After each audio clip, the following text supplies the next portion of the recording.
Volt meter क्या होता है? वोल्ट मीटर एक डिवाइस होती है, a device to measure potential difference. क्या मेजर करती है? Potential difference. जब भी आप किसी वोल्ट मीटर को किसी सर्किट में कनेक्ट करते हो, लेट्स से कनेक्शन पॉइंट्स का नाम है ए एंड बी, तो वो क्या मेजर करके बताएगी आपको? वो बताएगा कि what is the potential difference between point A and B. Okay, तो पोटेंशियल डिफरेंस कैलकुलेट करना तो वैसे भी बहुत इजी होता है।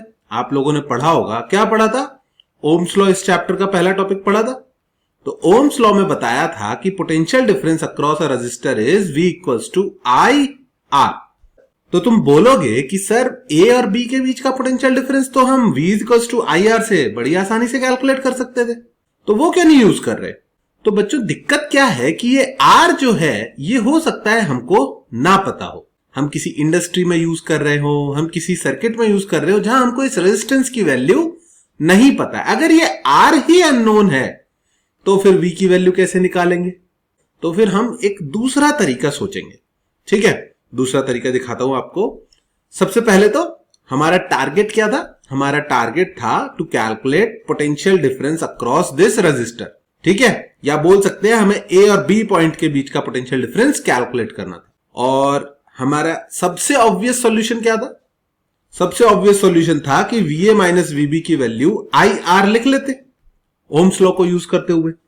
लेकिन उसमें प्रॉब्लम आ गई। प्रॉब्लम तुमको याद रखनी है कि प्रॉब्लम क्या आई कि रेजिस्टेंस जो है उसकी वैल्यू पता नहीं थी।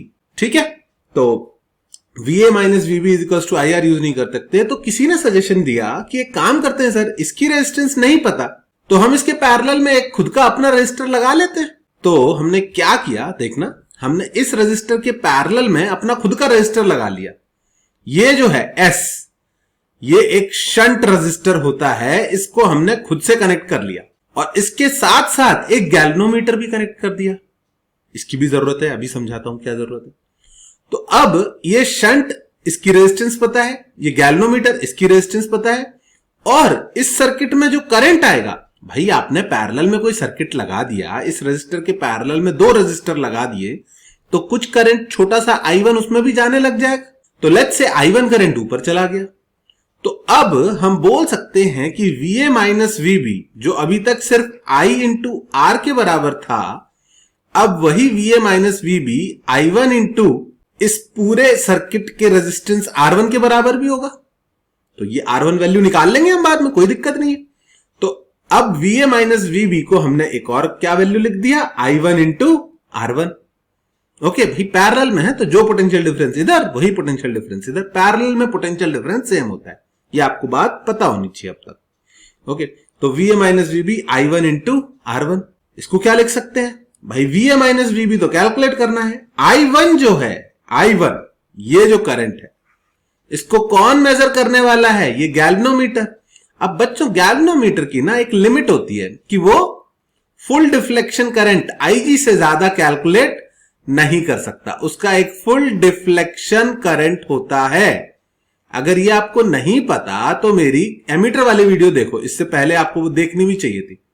एमीटर वाली वीडियो में मैंने फुल डिफ्लेक्शन करंट गैल्वेनोमीटर के बारे में काफी अच्छे से एक्सप्लेन किया है, मैं फिर से टाइम आप लोगों का वेस्ट नहीं करूंगा। तो गैल्वेनोमीटर जो है वो कितना करंट मैक्सिमम मेजर कर सकता है? Less than IG। ओके, तो I1 की मैक्सिमम वैल्यू कितनी जा सकती है? IG। और R1 यानी इन दोनों की रेजिस्टेंस मिला के कितनी हो जाएगी भाई? इसकी रेजिस्टेंस RG मान ली गैल्वेनोमीटर की, और शंट की रेजिस्टेंस RS मान ली। और बेस्ट पार्ट क्या है कि 99% ऑफ क्वेश्चंस में गैल्वेनोमीटर की रेजिस्टेंस G से रिप्रेजेंट करते हैं और शंट की रेजिस्टेंस S से रिप्रेजेंट करते हैं। तो ये क्या बन गया? ध्यान से देखना बच्चों, एक्चुअली एक गैल्वेनोमीटर और एक शंट का कॉम्बिनेशन एक नई डिवाइस बन गया, और उस डिवाइस को क्या बोलते हैं? वोल्टमीटर। क्यों? क्योंकि गैल्वेनोमीटर ने क्या मेजर कर दिया? इस सर्किट में आने वाला करंट I1 या जिसकी मैक्सिमम वैल्यू IG हो सकती है, और इन दोनों की टोटल रेजिस्टेंस हमको पता है G प्लस S। तो A से B तक का पोटेंशियल डिफरेंस मिल गया या नहीं? I1 इंटू R1, I1 हो गया IG और R1 हो गया G प्लस S। तो अब हमने potential difference between A and B calculate कर लिया। इस ऊपर वाली लेग, इस ऊपर वाले सर्किट के करंट और इस ऊपर वाले सर्किट के रेजिस्टेंस की हेल्प से। आई बात समझ में, वोल्ट मीटर कैसे पोटेंशियल डिफरेंस कैलकुलेट करता है। ओके, पर अभी भी कई लोगों को लगता है, कई लोगों को बहुत बड़ा डाउट आ जाता है कि सर ये गैल्वेनोमीटर तो करंट ही मेजर करेगा अभी भी, इसके यहां तो सब जगह रीडिंग मिली एम्पियर की होती है, हमने देखा है लैब में, तो फिर ये वोल्ट मीटर ये पोटेंशियल की रीडिंग कैसे देगा? ये तो आपने कॉपी पर कैलकुलेट कर लिया, आपने करंट कैलकुलेट किया और उसका मल्टीप्लाई कर दिया जीएस में, जी प्लस एस में, तो आपको वोल्टेज मिल गया, आपको पोटेंशियल डिफरेंस मिल गया ए बी के बीच। लेकिन ये लैब में डायरेक्टली कैसे वैल्यू बताएगा, तो उसको मैं दिखा के आपको समझाता हूं। ये देखो एक गैल्वेनोमीटर है, ठीक है, और इसे एक सर्किट में लगा रखा है, और इस गैल्वेनोमीटर में चलो हम कुछ करंट ऑन कर देते हैं। ये लो करंट ऑन हो गया। अब हर एक गैल्वेनोमीटर की क्या होती है, एक लिमिट होती है। वो लिमिट क्या बताई थी मैंने? Full deflection current. बच्चों इसका फुल डिफ्लेक्शन करंट कितना दिख रहा है आपको? 4 मिली एम्पियर। यूनिट कितनी है? Milli ampere. 4 मिली एम्पियर, बहुत बढ़िया। इस गैल्वेनोमीटर की रेजिस्टेंस पता है हमको 5 ओम, भाई हमने लगाया तो हमको पता होगा। इस शंट की रेजिस्टेंस 4995 ओम। शंट बहुत बड़ा लगाया जाता है गैल्वेनोमीटर के सीरीज में। सीरीज में शंट बड़ा लगाने की जरूरत यह है कि गैल्वेनोमीटर बहुत छोटे करंट कैलकुलेट कर सकता है। कितने? I should be less than full deflection current, जो कि इस केस में कितना है? 4 मिली एम्पियर। तो अगर आप यहां पर बड़ा सा रजिस्टर लगाओगे तो गैल्वेनोमीटर में करंट हमेशा बहुत छोटा आएगा, और वो सिर्फ छोटे करंट ही कैलकुलेट कर सकता है। बड़े करंट की वैल्यू पर उसकी कॉइल टूट जाती है, ब्रेक हो जाती है। ओके, तो चलो 4 मिली एम्पियर करंट आया। तो अब मैं अगर पूछूं कि भाई गैल्वेनोमीटर ने तो मुझे करंट की वैल्यू बताई, क्या तुम मुझे पोटेंशियल की वैल्यू बता सकते हो? क्या तुम बता दोगे VA माइनस VB कितना है? तो तुम एक अच्छे स्टूडेंट की तरह क्या करोगे?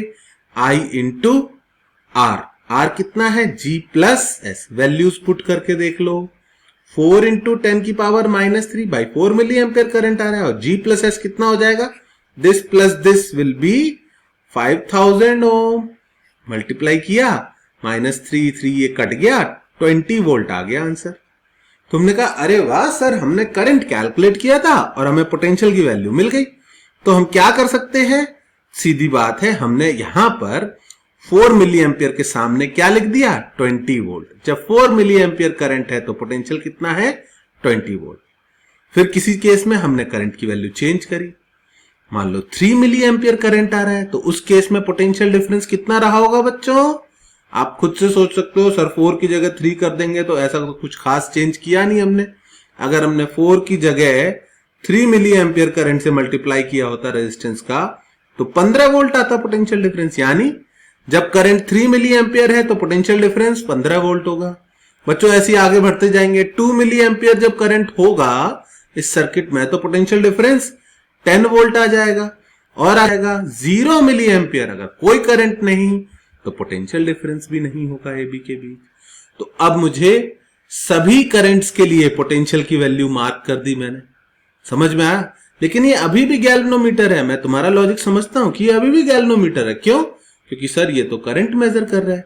पर अब देखना तुम, अगर मैं ये सारे गैल्वेनोमीटर की जो रीडिंग्स है ये डिलीट कर दूं, अब ये नीडल किसकी वैल्यू बताएगी? अब जब ये नीडल घूमेगी तो ये करंट की वैल्यू बताएगी या ए और बी के बीच का पोटेंशियल डिफरेंस बताएगी? मेरे हिसाब से तो अब ये सब जगह 0 volt, 5 volt, 4 volt, 10 volt, 8 volt, 12 volt, सभी ए और बी के बीच के पोटेंशियल की वैल्यू बताएगी। तो अब बच्चों ये गैल्वेनोमीटर नहीं रह गया, अब ये क्या बन गया? Voltmeter. अब हमें गैल्वेनोमीटर यहां से डिलीट कर देना चाहिए। We should delete it and name it as volt meter.